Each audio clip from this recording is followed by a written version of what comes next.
Hello friends, my name is Disha. Welcome to this channel Medipedia.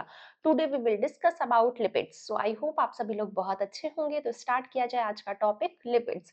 Last videos में हमने देखे थे carbohydrates या प्रोटीन्स, जैसे कि हम देखते हैं तो प्रोटीन्स क्या होते हैं एंड कार्बोहाइड्रेट्स क्या होते हैं, उनकी अपनी एक डेफिनेशन थी। जैसे कि मैंने कहा कि जो कार्बोहाइड्रेट्स है वो हाइड्रेट्स ऑफ कार्बन होते हैं, जो प्रोटीन्स है वो छोटे छोटे अमीनो एसिड से मिलके बने होते हैं। तो let's start this topic lipids. तो देखते हैं लिपिड्स किससे मिलके बने हैं। तो first of all lipids heterogeneous group है। हिट्रोजीनस मतलब एक टाइप के, उसमें कंपाउंड्स नहीं होते हैं। जैसे कि जो कार्बोहाइड्रेट्स है उनमें हमेशा हाइड्रेट्स ऑफ कार्बन ही होंगे, लेकिन यहाँ पे क्या है, अलग अलग टाइप के कंपाउंड्स यहाँ पे आपको देखने के लिए मिलेंगे। So lipids are heterogeneous group of compounds organic substances which are, and जितने भी कंपाउंड्स है वो क्या होंगे, इनसॉल्युबल होंगे इन वाटर। इन शॉर्ट हम कह सकते हैं जैसे कि ऑयल, जितने भी तेल होते हैं वो क्या है, लिपिड्स हैं। क्यों है लिपिड्स? बिकॉज वो इनसॉल्युबल होते हैं वाटर में। या मैं क्या कह सकती हूँ कि जो भी घी है या वैक्स है, यूजुअली हम क्या कहेंगे इसके लिए, वैक्स। या मैं क्या कह सकती हूँ, ऑयल। वो सभी क्या होते हैं, इनसॉल्युबल होते हैं वाटर में, घुल नहीं पाते हैं, घुलनशील नहीं होते हैं। नेक्स्ट, ये सॉल्युबल होते हैं। अब कोई चीज है पानी में नहीं घुलती तो किसी ना किसी चीज में तो वो घुलती होगी, किसी ना किसी चीज में तो वो घुलनशील होगी।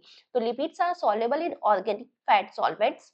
ऑर्गेनिक फैट सॉल्वेंट्स क्या क्या हो सकते हैं, such as alcohol, ether, chloroform and benzene. Cholesterol जो है वो भी क्या है, अपना लिपिड है। तो हम आगे देखेंगे ये कोलेस्ट्रॉल किस चीज में सॉल्युबल हो सकता है। तो such as organic fat solvents जैसे कि alcohol, ether, chloroform and benzene. बहुत इंपॉर्टेंट एमसीक्यू है। एमसीक्यू क्वेश्चन यहाँ से बनता है कि किस चीज में सॉल्युबल है लिपिड एंड किस में नहीं है। एक्चुअली और potentially related to fatty acids, मतलब कि जैसे ही कहा क्या नाम आया है, एक लिपिड आया है, तो लिपिड रिलेटेड तो है, कुछ ना कुछ तो लेना देना है इसका फैटी एसिड्स के साथ। एक्चुअली भी हो सकता है एंड पोटेंशियली, इनडायरेक्टली या डायरेक्टली, कैसे भी है, लेकिन लेना देना तो फैटी एसिड्स से है। तो फैटी एसिड्स बहुत इंपॉर्टेंट है लिपिड्स समझने के लिए। They are utilised in metabolism by living the cell. By living cell मतलब कि जितनी भी लिविंग सेल्स है वो क्या कर सकती है, लिपिड को मेटाबॉलाइज कर सकती है। लिपिड का मेटाबॉलिज्म होता है तभी तो बॉडी में फैट एक्यूमुलेशन होता है, फैट एक्यूमुलेट होता है। ठीक है, तो फैट जमा ही तब होता है जब हम लिपिड बहुत ज्यादा क्वांटिटी में लेने लग जाते हैं। तो लिपिड का कुछ अमाउंट तो सबसे पहले मेटाबॉलिज्म होता हो, सबसे पहले उसका मेटाबॉलाइज होता है। मेटाबॉलाइज होने के बाद में अगर वो मेटाबॉलिज्म नहीं हो पाता तो क्या होगा, स्लोली स्लोली एक्यूमुलेट होने लग जाएगा इन the form of cholesterol. Next हम देखेंगे फंक्शन ऑफ लिपिड्स। अब जैसे कार्बोहाइड्रेट्स है, कार्बोहाइड्रेट से हमें बहुत ज्यादा एनर्जी मिलती है। तो क्वेश्चन पूछा जाता है कि क्या लिपिड से भी एनर्जी मिलती है। तो अभी हम देखते हैं इसके फंक्शंस क्या क्या है। तो first function is it is the concentrated fuel reserve of the body and storage form of the energy. मतलब कि मान लीजिए जैसे हम उसे कहते हैं कार्बोहाइड्रेट्स स्टोरेज फॉर्म है, वैसे ही क्या है, लिपिड भी स्टोरेज फॉर्म है in the form of triglyceride. यहाँ से एमसीक्यू क्वेश्चन बनता है कि जो फैट है, लिपिड्स है, किस फॉर्म में स्टोर हो सकते हैं बॉडी में। तो they store in the form of triglycerides. Triglycerides कैसे मिलके बनते हैं वो भी हम नेक्स्ट वीडियोस में फैटी एसिड्स में पढ़ेंगे। ट्राइग्लिसराइड की फॉर्म में वो स्टोर हो सकता है।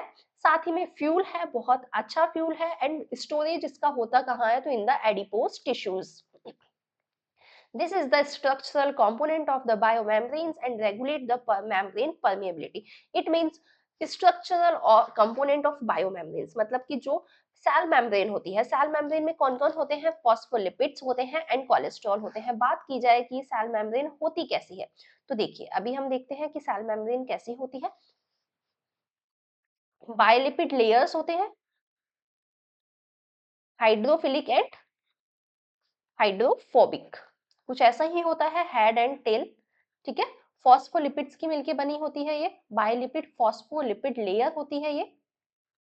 ठीक है, बायलेयर्स मतलब टू लेयर्स होती है। यहाँ हम देखते हैं कि कोलेस्ट्रॉल एक्यूमुलेट होता है या इम्बेडेड होता है। क्या कहेंगे हम इसे, एक्यूमुलेट से अच्छा हम इसे कह सकते हैं कि वो इम्बेडेड होता है। और इम्बेडेड होता है तो किस फॉर्म में दिखता है आपको, येलो फॉर्म में दिखता है। तो येलो एक बहुत अच्छा साइन है, बहुत अच्छा सिंबल कलर है पहचानने के लिए फैट को। तो जब हम सेल मेम्ब्रेन पढ़ते हैं तो हम देखते हैं ऐसा कोलेस्ट्रॉल होता है, एंड इसकी जो लेयर है उसके अंदर क्या होते हैं, फॉस्फोलिपिड्स होते हैं। तो ये हम कह सकते हैं कि क्या है, बहुत इंपॉर्टेंट स्ट्रक्चरल कंपोनेंट है। हेल्प किस में करता है, तो ये कंट्रोल करता है परमिएबिलिटी को, सेल मेम्ब्रेन से कौन सा सब्सटेंस बाहर जा सकता है एंड कौन सा नहीं जा सकता है, उसमें ये बहुत अच्छे से कंट्रोल कर सकता है। नेक्स्ट हम देखेंगे सेलुलर मेटाबॉलिक रेगुलेटर्स, मतलब कि जितने भी स्टेरॉइड हार्मोन्स हैं या प्रोस्टाग्लैंडिन्स हैं, वो सभी क्या है, लिपिड्स है। स्टेरॉइड हार्मोन्स बहुत इंपॉर्टेंट होते हैं। तो स्टेरॉइड हार्मोन्स एंड प्रोस्टाग्लैंडिन्स दोनों की वजह से ये क्या कर सकता है कि जो सेल है उस सेल के मेटाबॉलिज्म को कंट्रोल में कर सकता है। Act as a surfactant, surfactants detergent and emulsifying agents, मतलब कि जितने भी डिटर्जेंट्स हम यूज करते हैं उन सभी में क्या होता है, लिपिड होता है। सर्फेक्टेंट्स जितने भी होते हैं उन सभी में क्या होता है, लिपिड्स होता है। इमल्सिफाइंग एजेंट्स में भी लिपिड होता है in the form of amphipathic lipids. Act as electric insulators in the neurons, neurons के पास में क्या होते हैं, कुछ इंसुलेटर्स होते हैं। एंड इंसुलेटर्स किससे मिलके बने होते हैं, लिपिड से मिलके बने होते हैं। ये भी एक इम्पॉर्टेंट एमसीक्यू है। They provide insulation against the changes in the external temperature, subcutaneous fat। अब हम क्या कहते हैं कि जितना ज्यादा फैटी इंसान है, एक मान लीजिए यहाँ पर हमने दो पर्सन्स को रिलेट किया। एक पर्सन है जिसका वेट है 45 kg एंड एक पर्सन है जिसका वेट कितना है, जिसका वेट है 100 kg। ठीक है, तो हम क्या देखते हैं यूजुअली कि ये जो 100 kg वाला पर्सन है ना, इसको ठंड थोड़ी सी कम लगेगी, जबकि ये 45 kg वाला जो पर्सन है उसको ठंड थोड़ी सी ज्यादा लगती है। ठीक है, एंड गर्मी की बात की जाए तो जो ये फैटी पर्सन है उसको मे बी गर्मी थोड़ी सी ज्यादा लगेगी। तो क्यों लगेगी, क्योंकि ये इंसुलेशन है, किसके लिए इंसुलेशन प्रोवाइड करता है, एक्सटर्नल टेम्परेचर के लिए। मतलब कि जो भी एक्सटर्नल में जो भी टेम्परेचर होगा उसको फील ही नहीं होगा। क्यों नहीं फील होगा, क्योंकि उसके पास इंसुलेशन है ना, उसके पास इंसुलेटर है किस फॉर्म में, फैट के फॉर्म में, कि उसकी बॉडी में जहां भी फैट एक्यूमुलेट है सबक्यूटेनियसली, सबक्यूटेनियस टिश्यूज में जहां भी फैट एक्यूमुलेट है वो उसके लिए कैसा वर्क करेगी, इंसुलेटर की जैसा वर्क कर सकती है। ठीक है, they provide shape and counter of the body, shape देते हैं बॉडी को, तो ऑब्वियसली फैट जैसे जैसे बढ़ेगा बॉडी की शेप वैसे वैसे चेंज होगी। किसी के पास फैट कम है, जिसकी बॉडी में फैट कम है उसकी शेप भी थोड़ी सी अलग होती है, पोस्चर भी थोड़ा सा अलग होता है। They protect internal organs by providing A Cushing effect. Cushion effect हम किसे कह सकते हैं, pads of fat. It means मान लीजिए कोई बहुत 45 kg का कोई पर्सन है, अगर उसे मान लीजिए कोई इंजरी हो जाती है, वो कहीं से मान लीजिए स्लिप हो गया है या उसे किसी चीज से लगी या उसका कोई एक्सीडेंट हो गया, तो उसकी बोन्स बहुत जल्दी टूटेगी एज कम्पेयर टू जो फैटी पर्सन है उससे। क्यों, क्योंकि जितने भी इंटरनल ऑर्गन्स है ना उसको फैट ने क्या प्रोवाइड किया है, कुशन प्रोवाइड किया है। तो आपने देखा होगा जिसके बॉडी में फैट होती है तो वो कैसी होती है, such as sponge, like sponge होती है, कुशन की जैसी होती है। Help in the absorption of fat soluble vitamins. It means जो फैट सॉल्युबल विटामिन्स है, नाम से ही पता चलता है कुछ ऐसे विटामिन्स ए डी ई के, वो सभी क्या होते हैं, फैट सॉल्युबल होते हैं। मतलब कि वो वाटर सॉल्युबल तो है नहीं, पानी में घुल नहीं सकते, तो फैट में जल्दी से घुल जाते हैं। तो उनका एब्जॉर्प्शन कौन करेगा, लिपिड करेगा। Improve taste and palatability of the food. Taste जो होता है वो भी लिपिड्स की वजह से बहुत ज्यादा बढ़ता है। इसीलिए हम फूड में क्या यूज करते हैं, जब भी हम कुकिंग करते हैं तो हम ऑयल, घी, बटर जो भी हम यूज करते हैं उन सभी में क्या है, फैट है। क्योंकि वो जो टेस्ट है उस टेस्ट को थोड़ा सा इंक्रीज करते हैं, बढ़ाते हैं, अच्छा बनाते हैं। They are important dietary constituents in the form of oil soluble vitamin. जितने भी डाइटरी कॉन्स्टिट्यूएंट्स हैं, कौन कौन से, विटामिन सॉल्युबल या ऑयल सॉल्युबल हम जिसे कह सकते हैं ए डी ई के, उसमें बहुत इंपॉर्टेंट किससे मिलके बने हैं, लिपिड से मिलके बने हैं। तभी तो लिपिड का कुछ ना कुछ तो लेना देना है, ट्राइग्लिसराइड से कुछ ना कुछ लिंक होंगे तभी वो कैसे हैं, सॉल्युबल हो जाते हैं। And essential fatty acids that is linoleic and linolenic, बहुत इंपॉर्टेंट है। तो ये दोनों फैटी एसिड्स के आपको पता होना चाहिए कि किसमें इंपॉर्टेंट कॉन्स्टिट्यूएंट्स ये है। ठीक है, कोई कंफ्यूजन नहीं है। तो देखिए नेक्स्ट हम देखते हैं इनका क्लासिफिकेशन, कि क्लासिफिकेशन कैसे होगा। तो देखिए एक छोटा सा फ्लो चार्ट से हम समझेंगे कि ये जो लिपिड अपना है ना, इस लिपिड क्या होते हैं, थ्री टाइप्स के लिपिड्स होते हैं, सिंपल लिपिड्स, कंपाउंड या इसे हम कॉम्प्लेक्स लिपिड्स भी कह सकते हैं, and last one is derived lipids. जो सिंपल लिपिड्स है उसमें हम क्या क्या देखते हैं, fats and oil and waxes, मतलब जो हम यूजुअली एंड कॉमनली हम देखते हैं कि चीनी वो सॉरी ऑयल हो गया है, तेल हो गया है एंड वैक्स हो गया है। ठीक है, कॉम्प्लेक्स लिपिड या कंपाउंड लिपिड्स को हम क्या कहेंगे, that is phospholipids, cerebrosides, sulpholipids and lipoproteins. Next हम देखें ड्राइव्ड लिपिड्स। ड्राइव्ड लिपिड्स क्या हो सकते हैं, first fatty acids, steroids and oil soluble vitamin, वो सभी क्या है, तीनों सभी क्या है, डिराइव्ड लिपिड्स है। कोई कंफ्यूजन नहीं है। अब हम देखते हैं इसका classification of lipids. So classification of lipids कैसे हुआ, lipids are basically classified into simple, complex, derived and हम miscellaneous लिपिड्स भी कह सकते हैं, जहां पे क्या बनेगी, मिसल का फॉर्मेशन होता है। किसका फॉर्मेशन होगा, मिसल का फॉर्मेशन होगा। इसे मॉडिफाइड किया था ब्लू ने, तो ये आपका इंपॉर्टेंट एमसीक्यू है, कभी कभी क्वेश्चन पूछ लिया जाता है, तो आपको पता होना चाहिए। नेक्स्ट हम देखते हैं सिंपल लिपिड्स। तो सिंपल लिपिड्स क्या होते हैं, एस्टर्स होते हैं फैटी एसिड्स के विद अल्कोहल, मतलब ओनली फैटी एसिड है किसके साथ, अल्कोहल के साथ। अब यहाँ पे कौन इंपॉर्टेंट है, ये जो अल्कोहल है ना वो बहुत ज्यादा इंपॉर्टेंट है।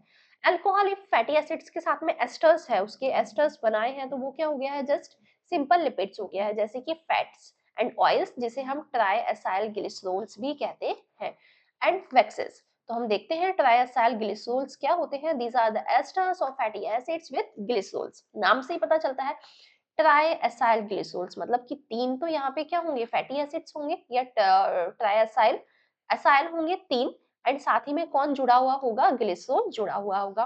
The difference between the fat and oil is only physical. अगर पूछा जाता है कभी कभी एमसीक्यू क्वेश्चंस में कि दोनों में डिफरेंस क्या होता है, तो जो ऑयल है वो लिक्विड होता है एंड जो फैट है वो सॉलिड होता है एट द रूम टेम्परेचर। ये जो वर्ड है इस वर्ड को नहीं भूलना है। नेक्स्ट बात की जाए वैक्स की, कि वैक्स क्या होते हैं, तो wax is the esters of fatty acids, but किसके साथ, ग्लिसरॉल के साथ नहीं। क्या बनाएंगे, बहुत लॉन्ग चेन्स होती है किसके साथ, एलिफैटिक अल्कोहल के साथ, या हम क्या कह सकते हैं, विद साइक्लिक अल्कोहल के साथ।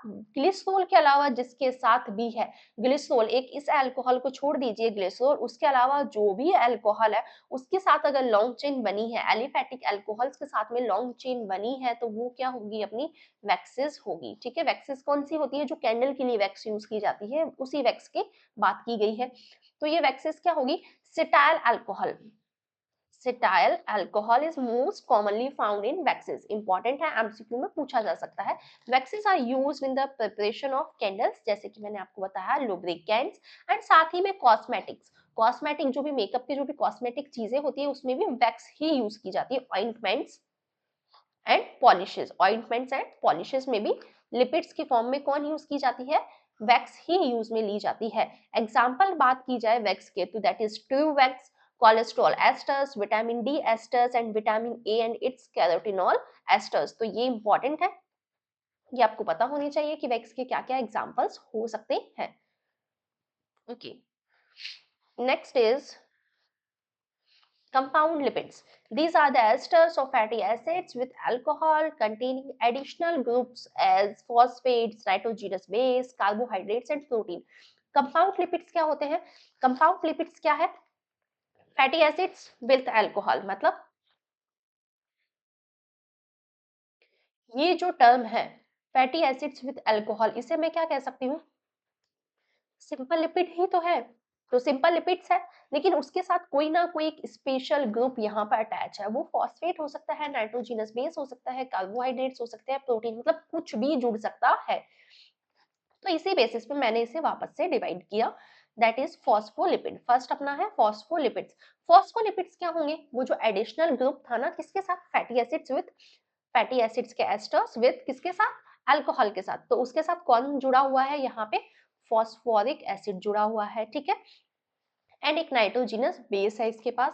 तो इसीलिए हमने इसे क्या कह दिया कि फैटी एसिड्स एंड अल्कोहल के साथ में जब भी phosphoric acid and nitrogenous base जुड़ा हुआ है तो फॉस्फोलिपिड बन गया है।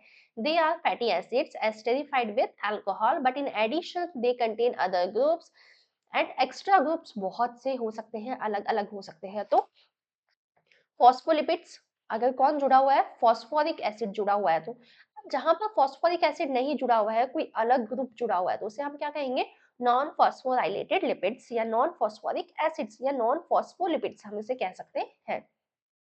तो सबसे पहले तो हम ये देखते हैं कि फॉस्फोलिपिड्स कौन कौन से होते हैं।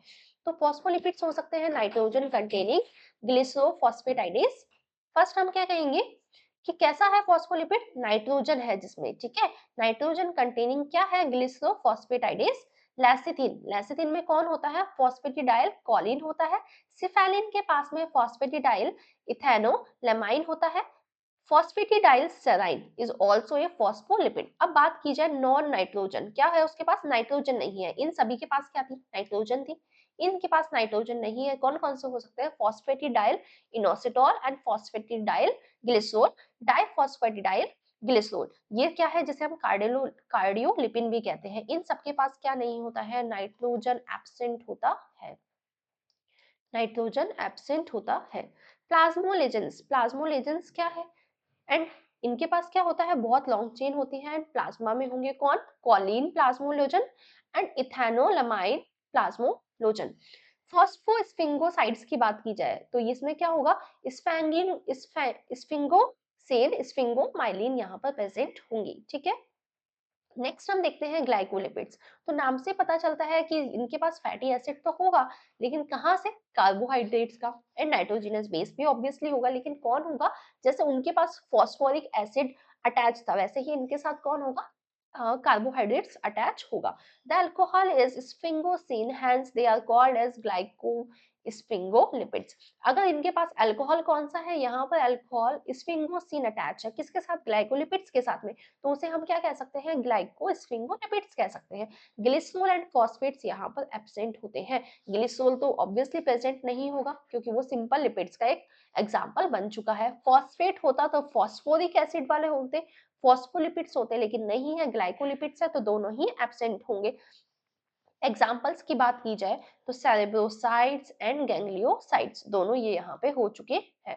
अब नॉन फास्फोराइलेटेड लिपिड्स जो अभी हमने पढ़ा था, उसके कुछ एग्जाम्पल्स है, such as glycosphingolipids, that is carbohydrates, cerebrosides, that is ceramide monohexosides, globo ceramide globosides, that is ceramide oligosaccharides, gangliosides, that is ceramide जो किससे अटैच होगा, ओलिगोसेक्राइड सेट, एंड असिटाइल न्यूरामिनिक एसिड से अटैच होगा। मतलब कि सभी जगह क्या आए हैं, कुछ ना कुछ कार्बोहाइड्रेट्स तो आए ही हैं, चाहे वो कार्बोहाइड्रेट्स की फॉर्म में हो, मोनो हो, ओलिगो, या उसके साथ में कुछ ना कुछ अटैच हो। सल्फोलिपिड्स भी हो सकते हैं।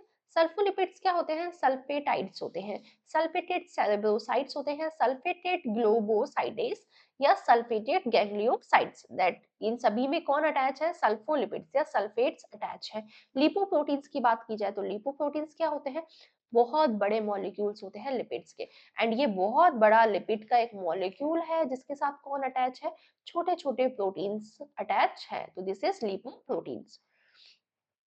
अदर कॉम्प्लेक्स लिपिड्स की बात की जाए तो sulpholipids, aminolipids, lipopolysaccharides are among the other complexes lipids, ठीक है। नेक्स्ट एंड लास्ट हम देखते हैं डेराइव्ड लिपिड्स। क्या होते हैं डेराइव्ड लिपिड्स, मतलब कि किसी ना किसी से डिराइव्ड हुए हैं। कैसे हो सकते हैं, या तो लिपिड से या लिपिड्स के प्रीकर्सर से। मतलब यहाँ से लिपिड था, इस लिपिड ने क्या किया, कुछ एक अलग ही फॉर्म बना दी जिसे हम डेराइव्ड लिपिड्स कहते हैं। जैसे कि फैटी एसिड्स, बहुत इंपॉर्टेंट एमसीक्यू है कि फैटी एसिड्स किस टाइप का लिपिड है, तो वो क्या है, डेराइव्ड लिपिड्स है। स्टेरॉइड्स, प्रोस्टाग्लैंडिन्स, ल्यूकोट्राइन्स, जो हम leukotrienes word and term use करते हैं, that is also derived lipids. Terpenes and dolichols, ये सभी क्या है, ये सभी डेराइव्ड लिपिड्स है। नेक्स्ट बात की जाए लिपिड कॉम्प्लेक्स टू अदर सब कंपाउंड्स, तो हाँ जी, लिपिड कॉम्प्लेक्स बना सकता है किसके साथ, अदर कंपाउंड्स के साथ, जैसे कि प्रोटियोलिपिड्स के साथ एंड लिपोप्रोटीन्स के साथ। तो ये सभी क्या हो गए हैं, अपने लिपिड्स हो गए हैं। तो लिपिड्स का हमने सबसे पहले इंट्रोडक्शन देखा, फंक्शंस देखे, क्लासिफिकेशन देखा कि उसे 3 टाइप्स में हम डिवाइड कर सकते हैं। बहुत सी बुक्स में मिसल का अगर हम क्लासिफिकेशन अलग से करें तो 4 टाइप्स में हम उसे डिवाइड कर सकते हैं। आई होप आपको आज की क्लास अच्छी लगी होगी, टॉपिक समझ में आया होगा। क्लास अच्छी लगी हो तो क्लास को लाइक कीजिए, अपने फ्रेंड्स को ज़्यादा से ज़्यादा शेयर कीजिए, एंड चैनल में अभी तक नए हैं तो चैनल को सब्सक्राइब कीजिए, क्योंकि यहाँ पे आपको मिलने वाली है कंप्लीटली फ्री क्लासेस, जिसके लिए आपको कोई भी पे नहीं करना है, एंड कंप्लीट सिलेबस, सभी जितने भी टॉपिक्स हैं, सभी की क्लासेस आपको यहाँ पे मिलेगी। Thank you.